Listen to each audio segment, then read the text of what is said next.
বাংলাদেশ ভারত সম্পর্কে টানাপোড়েনের মধ্যে ঢাকায় এসেছেন ভারতের পররাষ্ট্র সচিব বিক্রম মিশ্রি।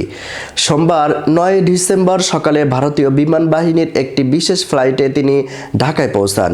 দুই দেশের স্বার্থ সংশ্লিষ্ট বেশ কয়েকটি বিষয় নিয়ে তিনি বাংলাদেশের পররাষ্ট্র সচিব মোহাম্মদ জসিমউদ্দিনের সঙ্গে বৈঠক করবেন।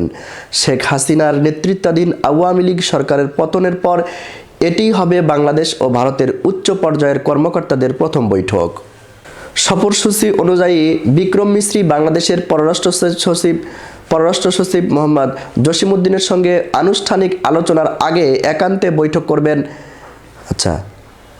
সফরসূচি অনুযায়ী বিক্রম মিশ্রি বাংলাদেশের পররাষ্ট্র সচিব মোহাম্মদ জসিমউদ্দিনের সঙ্গে আনুষ্ঠানিক আলোচনার আগে একান্তে বৈঠক করবেন। সচিব পর্যায়ের বৈঠকে অংশগ্রহণ শেষে যোগ দেবেন মধ্যভোজে। এরপর তিনি পররাষ্ট্র উপদেষ্টা মোহাম্মদ তৌহিদ হোসেন ও প্রধান উপদেষ্টা ডক্টর মোহাম্মদ ইউনূসের সঙ্গে সৌজন্যে সাক্ষাৎ করবেন। আজ রাতে বিক্রম মিশ্রির দিল্লি ফিরে যাওয়ার কথা রয়েছে।